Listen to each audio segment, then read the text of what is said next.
부르시고 생명을 살리시는 하나님입니다. 가까이 부르시고 생명을 살리시는 하나님. 우리가 같은 일을 겪어도 사람마다 그 일을 바라보는 시선은 조금씩 그 차이가 있습니다. 이 일이 나에게 어떠한 득인지 실인지를 판단하는 사람이 있는가 반면에 어떠한 일이 벌어졌을 때 판단은 조금 유보하고 그것을 조금 더 멀리서 관망하는 자들이 있습니다. 판단하는 자가 있는가 하면 관망하는 자들이 있다는 것이죠. 오늘 요셉은 어떻습니까?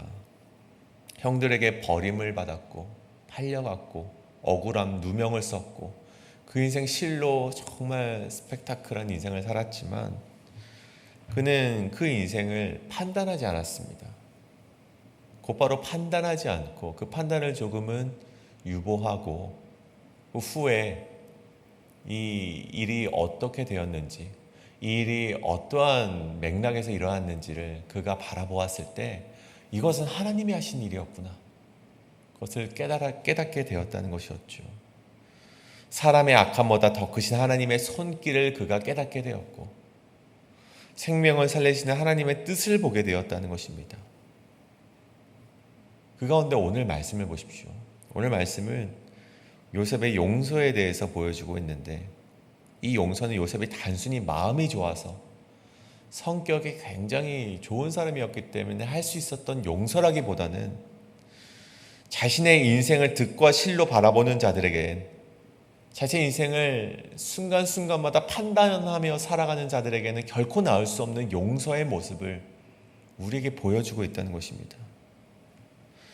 오늘 우리는 이 요셉의 용서를 조금 더 깊이 묵상하게 될 텐데 득과 실의 판단이 아니라 하나님의 시선으로 삶을 대하는 자의 용서는 어떻게 다른가? 어떠한 모습을 가지고 있는가? 나아가 하나님의 시선으로 산다는 것은 어떠한 모습인지 오늘 이 요셉의 용서를 통해서 우리가 함께 이 말씀을 함께 살펴보고자 합니다. 오늘 이 하나님의 시선으로 우리 살아가는 요셉, 이 요셉이 여러분의 인생이 되기를 바라며 오늘 함께 이것을 놓고 두 가지로 함께 말씀을 살펴보도록 하겠습니다. 오늘 말씀의 첫 번째는 용서는 높은 곳에서 하사하는 것이 아니라 가까이 가는 것이다 입니다. 용서는 높은 곳에서 하사하는 것이 아니라 가까이 가는 것이다. 오늘 유다의 진심을 듣게 된 요셉이었습니다. 어제 유다가 그 진심을 정말 자신의 희생된 그런 모습을 보이고 나서 요셉이 곧바로 시종을 물러가라 하고 형제들만 남깁니다. 그리고 자신의 그 감정을 억제하지 못해서 막 울음을 터뜨리면서 4절에 이런 말을 하죠. 요셉이 형들에게 이르되 내게로 가까이 오소서, 내게로 가까이 오소서. 그들이 가까이 가니 라고 되어 있습니다. 이 4절의 말씀은 아직 형들이 요셉을 애굽의 총리로 인식하고 있을 때 일어난 일이었습니다. 여러분, 요셉이 누구였습니까? 이 애굽이라는 나라의 이 최고 권력자 파라오라고 불리는 그 바로의 다음 가는 권력자가 바로 이 요셉이었습니다. 요셉의 말 한마디면요 많은 사람의 그 목숨도 앗아갈 수 있는 그 권력의 자리가 바로 요셉이 앉아있는 총리의 자리였습니다. 생각해 보건대 그런 총리에게 가까이 다가간다는 것은요, 여러분 어떠한 것을 의미합니까?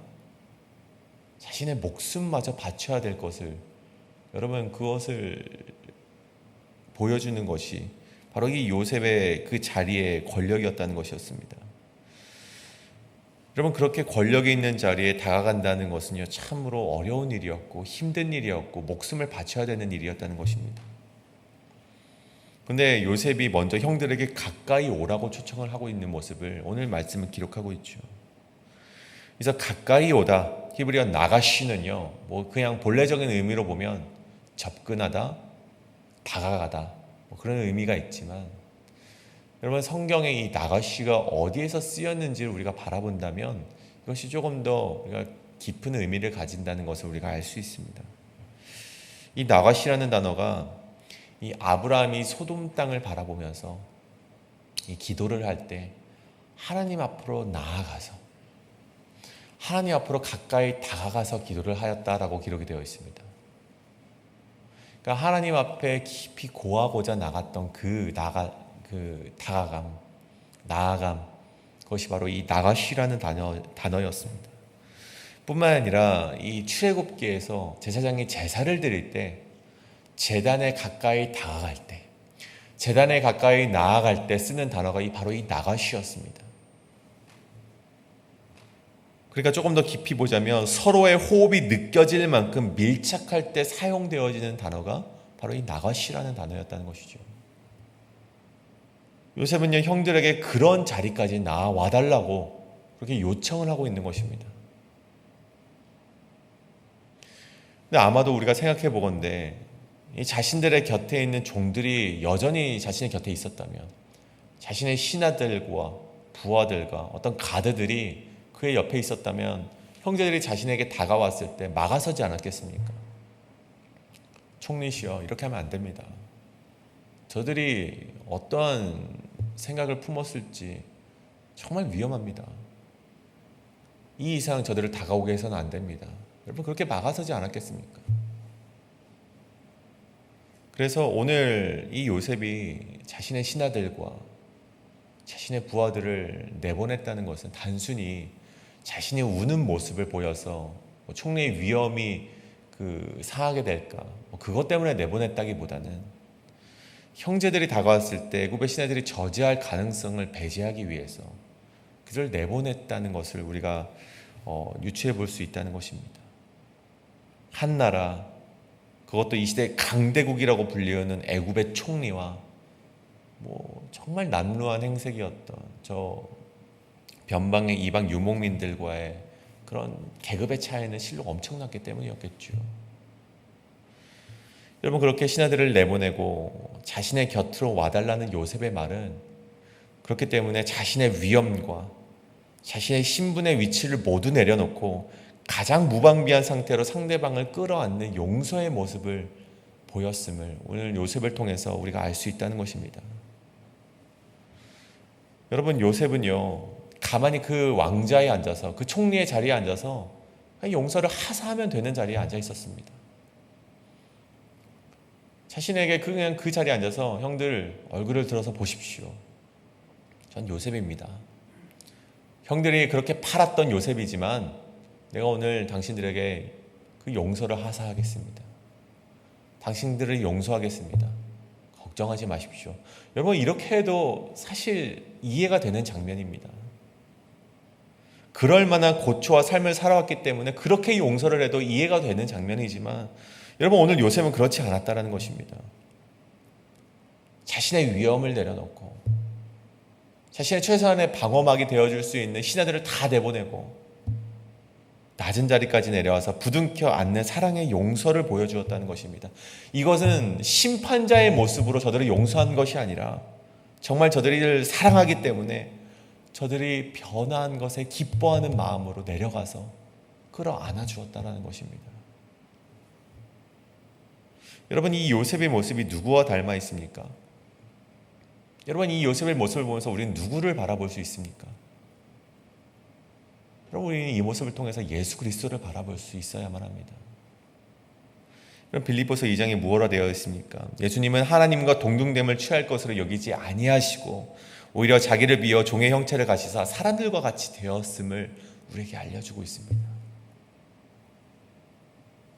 죄로 인해 하나님 앞에 서면 죽을 수밖에 없는 우리, 두려움에 떨면서 심판만을 기다리던 우리를 향해 하나님께서 보좌에서 내려와서 친히 인간의 모습으로, 예수 그리스도의 모습으로 이 땅에 오셨고 죄인을 불러서 그들을 부둥켜 안으시며 친절히 세리와 창녀와 함께 거하시는 모습을 보여주셨다는 것입니다. 왜 그렇습니까? 하나님은 단순히 심판자의 자리에서 우리를 판단하시고 우리를 정죄하거나 우리를 그냥 심판하지 않는, 정말 그렇게 판결하시는 분이 아니라 이 땅에 내려오셔서 우리를 사랑하시기 때문에 이 땅에 내려오셔서 부둥켜 안으시고 정말로 우리가 변화하길 바라는 모습 가운데 이 땅에 내려오시고 용서를 하는 모습을 보여주셨다는 것입니다. 그래서 오늘 우리는 이 말씀을 통해서 두 가지의 우리가 좀 실천을 하길 원합니다. 두 가지를 우리 마음에 새기며 우리가 이것을 우리의 삶에 좀 적용해 보길 원합니다. 첫 번째는 우리 역시 주님께 가까이 나아가라는 것입니다. 어쩌면 우리 안에도 요셉의 형들처럼 하나님 앞에 가까이 나아가지 못하게 만든 두려움이 있을 수 있습니다. 요셉이 형들에게 가까이 오라고 말했을 때 여러분 형들이 주저하지 않았겠습니까? 야, 이거 우리가 정말 가까이 나아가도 되는 것인가? 우리가 그 은전을 훔쳤다는 누명을 얻고 이제는 죽임을 당하는 것이 아닐까? 뭐 그런 두려움이 있었음에도 불구하고 가까이 나아오라고 했을 때 내가 이런 사람인데 하나님께 나아가도 될까? 내가 또다시 죄를 정했는데 죄를 범하게 되었는데 주님 앞에 나아갔을 수 있을까? 그런 마음이 있더라도 하나님께서 우리에게 가까이 오라라고 말씀하셨다면 우리가 주저하지 않고 하나님께로 나아갈 수 있는 그런 우리 신앙인이 되어야 한다. 그리고 그 신앙 가운데 하나님께서 용서하심을 바라볼 줄 알아야 된다. 그런 것이 우리에게 주어진 첫 번째 적용이라는 것입니다. 또 한 가지 우리가 적용해야 될 점이 있다면 우리도 누군가를 가까이 부르는 사람이 되어야 된다는 것입니다. 보십시오. 요셉은 힘이 있는 자리에서 형들을 밀어내지 않았습니다. 오히려 그 힘을 물러가게 하고 자신들을 보좌하던 그 힘을, 그 부하들을 물러가게 하고 형제들을 가까이 불렀습니다. 여러분, 이 요셉의 용서는 바로 그러한 용서였다는 것이죠. 힘이 있는 용서가 아니라 여러분 자신의 권력으로 찍어 누르는 용서가 아니라 함께 낮아지면서 함께 누군가를 초청하면서 함께 낮아지며 손을 내미는 용서의 모습이 바로 요셉의 용서였는데 우리 역시 누군가를 그러한 모습으로 부르는 사람, 그러한 모습으로 용서하는 사람이 되라는 것입니다. 예수님께서 우리를 가까이 불러주셨다면 이제 우리도 누군가를 가까이 부르는 사람이 되어야 된다는 것이죠. 유다와 같이 죄를 자복하고 다시 용기를 가지고 용서를 구한다면 우리 역시 높은 자리에서 하사하는 용서가 아니라 함께 내려와 눈물을 흘리는 용서가 우리 안에 가득하게 되기를 간절히 소원합니다. 그래서 이 두 가지 도전이, 이 두 가지 적용이 우리 삶 가운데 또 우리 교회 가운데 넘쳐 흘러서 우리가 서로 부둥켜 안으며 사랑이 많아지는, 서로를 용서해주고 사랑이 가득해지고 누군가의 헌신과 누군가의 희생이 정말 그것이 우리 교회를 살리게 되는 교회의 모습이 되어서 정말 하나님이 기뻐하시는 그런 교회가, 그런 공동체가 우리 교회가 되어지기를 간절히 소원합니다. 이것이 오늘 말씀의 첫 번째, 용서는 높은 곳에서 하사하는 것이 아닌 가까이 가는 것이다 입니다. 오늘 말씀 마지막 두 번째는 믿음은 결과주의가 아닌 하나님의 시선으로 바라보는 것이다 입니다. 계속되는 이야기 속에서 이 두려워하고 의아해하고 있는 형들을 향해서 이 요셉이 5절과 같이 고백을 합니다. 당신들이 나를 이곳에 팔았다고 해서 근심하지 마소서, 한탄하지 마소서. 하나님의 생명을 구원하시려고 나를 당신들보다 먼저 보내셨나이다. 여러분 참 이 대단한 고백 아니겠습니까? 정말 성경을 통틀어서 정말 이 고백은 참으로 손에 꼽는 정말 믿음의 고백이라고 말씀드리고 싶습니다. 저는 이 고백이 우리의 삶에도 동일하게 고백되어지기를 간절히 소원합니다. 이 고백을 우리가 찬찬히 바라보건대 여러분 가장 먼저 뭐라 되어 있냐면 당신들이 나를 이곳에 팔았다라는 말을 요셉이 형들에게 던집니다. 이것은 저들이 행한 죄악을 부정하지는 않는다는 것이죠. 저들의 시기심과 질투로 인해서 벌어진 죄악의 상황입니다. 이것이 시작이었죠. 이것이 발단이 되는 것이었습니다. 여러분 오늘 말씀은 아니지만 창세기 50장을 보면요, 우리 후에 함께 나눌 말씀이지만 이 아버지 이스라엘이 죽게 됩니다. 야곱이 죽게 됐는데 형제들이 그때 그런 생각을 해요. 야, 이제 아버지가 죽었으니까 이 요셉이 본색을 드러내지 않을까?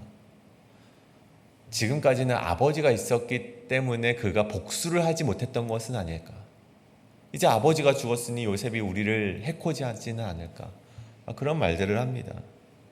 근데 그때 요셉이 형들의 이런 생각을 듣고 창세기 50장 19절에서 이런 고백을 합니다.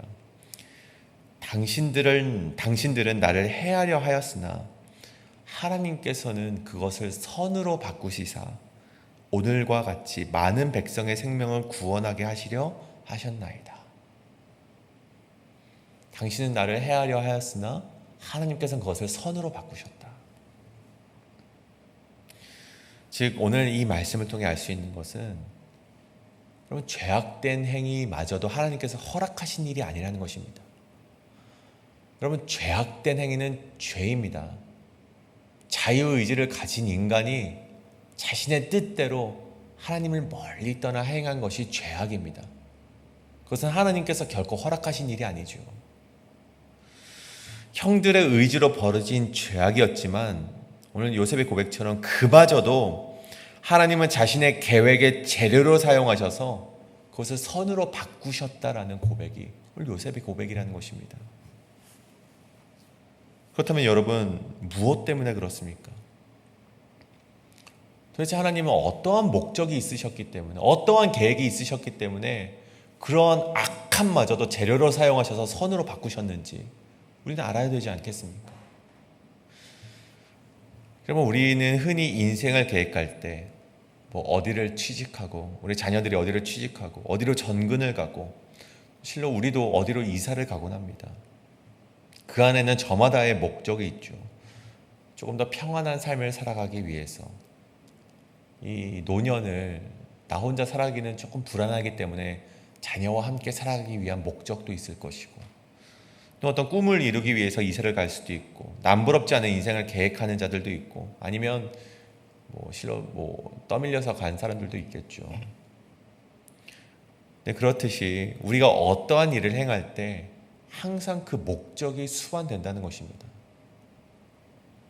내가 어느 지역으로 갈 때 그냥 가지는 않습니다. 어떠한 목적을 이루고자 가는 것이죠.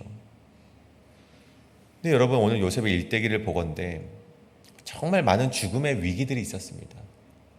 구덩이에 빠져서 죽을 수 있었고, 모함을 받아서 죽임을 당할 수도 있었고, 그냥 옥살이를 평생토록 할 수도 있었지만, 여러분 보십시오. 하나님께서는 그때마다 그 위기를 선으로 바꾸어 가셨습니다. 근데 그 목적이 무엇이냐는 것입니다. 오늘 보십시오. 요셉은요, 그 하나님의 목적에 대해서 그는 분명히 알고 있었고, 오늘 이렇게 고백을 합니다.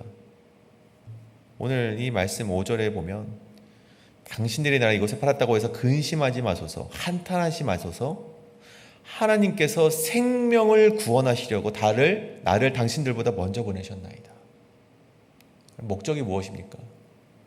생명을 구원하시려고. 그럼 50장도 요셉이 바뀌지 않아요. 하나님의 목적이 분명합니다. 자신이 생각하는 하나님의 목적이 분명해요. 하나님은 그것을 선으로 바꾸사 오늘같이 많은 생명을 구원하게 하시려고.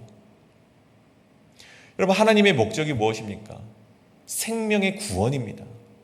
생명을 구원하게 하시기 위해서 악도 하나님께서는 그것을 재료로 사용하셔서 선으로 바꾸실 수 있다는 것입니다. 여러분, 이것이 바로 요셉이 가졌던 믿음의 시선이었습니다.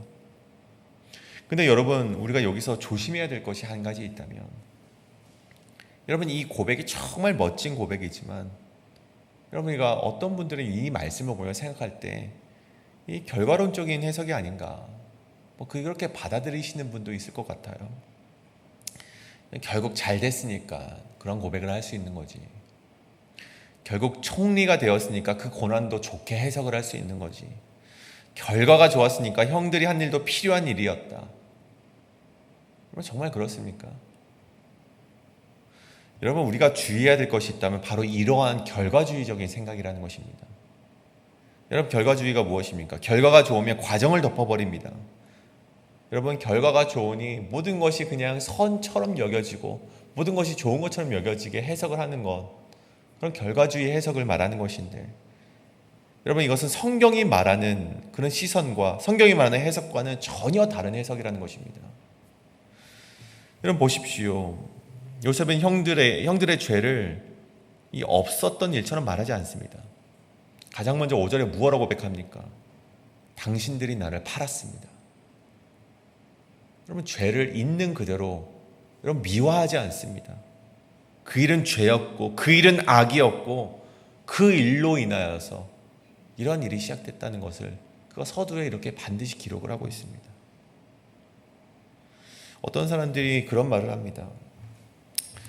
유다의 배신이 있어야 하나님의 그 예수 그리스도의 십자가가 있는 것처럼 말하는 사람들이 있어요. 우리가 이제 읽지는 않지만 이 성경에는 이제 외경이 있고 위경이라는 것이 있지 않습니까? 우리는 이제 정경만을 보지 않습니까? 66권. 근데 이제 뭐 유다복음서라는 것이 있습니다. 그럼 외경에 보면 유다복음서에서는 하나님께서 이 유다의 마음 가운데 예수 그리스도를 팔게 하려는 마음을 심어주셨다라는 마음이 뭐 그런 구절이 들어있는 유다복음서라는 것이 있습니다. 그럼 생각해 보건데, 야, 그럼 유다도 이 쓰임을 받은 것이구나라고 생각하는데, 여러분 그렇지 않습니다. 여러분, 그것이야말로 결과주의적인 생각인 것이죠. 그래, 유다도 그렇게 배신했기 때문에 예수님께서 십자가에 못 박히실 수 있지 않았겠어? 이건 완전 잘못된 생각이라는 것이죠. 여러분, 유다의 배신은 유다의 죄악이었습니다. 그래서 하나님이 기뻐하시는 것이 아니었습니다. 여러분, 우리는 죄를 절대 미화해서는 안 됩니다. 결과주의적으로 좋은 것이 좋게 되었으니 죄도 그럴만했다. 그것 때문에 결국 요셉이 총리가 되지 않았어. 여러분, 그것은 잘못된 생각이라는 것이죠. 여러분, 대신에 우리가 바라보아야 되는 것은 무엇입니까? 죄는 죄로 바라보고, 하지만 죄보다 더 크신 하나님의 손길을 바라보는 시선이 바로 성경적인 해석이고 성경적인 시선이라는 것입니다. 요셉은 그렇게 바라볼 줄 알았습니다. 죄는 죄악이지만, 형들이 나에게 죄악을 지었지만 그거 더 높이 계신 생명을 살리고자 하는 목적을 가진 하나님께서 나를 통해서 역사를 이뤄가셨다. 그 고백을 오늘 요셉이 보여주고 있다는 것입니다. 그래서 요셉이 형들에게 가장 먼저 고백을 할 때, 그래도 얼마나 다행입니까? 내가 총리가 되지 않았습니까? 혹은 결국 내가 이렇게 되었으니 형들 걱정하지 마십시오. 이제는 우리 과거는 과거고 우리 서로 즐겁게 지냅시다. 뭐 그런 식으로 말을 하지 않습니다. 그가 형들에게 가장 먼저 말했다는 것이 결국 이 모든 것이 하나님이 하신 일이었습니다. 그렇게 고백을 했다는 것입니다. 하나님의 시선으로 삶을 바라보는 믿음의 해석이 요셉에게 있었다는 것을 오늘 말씀 우리에게 보여주고 있다는 것이죠.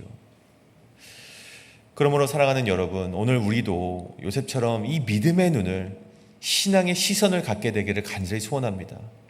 내 인생을 단순히 결과로만 해석하지 않기를 바랍니다. 성공했으니 의미가 있다, 결과가 좋으니 의미가 있다가 아니라 하나님께서 생명을 살리셨기 때문에 의미가 있는 것이다 라고 고백하는 우리가 되어지길 간절히 소원합니다. 잘 됐으니 괜찮다가 아니라 아팠지만 하나님께서 나를 버리지 않으셨고 결국 이곳까지 나를 에베네셀 하나님께서 인도하셨다라는 고백이 여러분의 고백이 되어지기를 간절히 소원합니다. 이것을 놓고 우리가 이렇게 기도하실 텐데 오늘 말씀을 좀 정리하고자 합니다.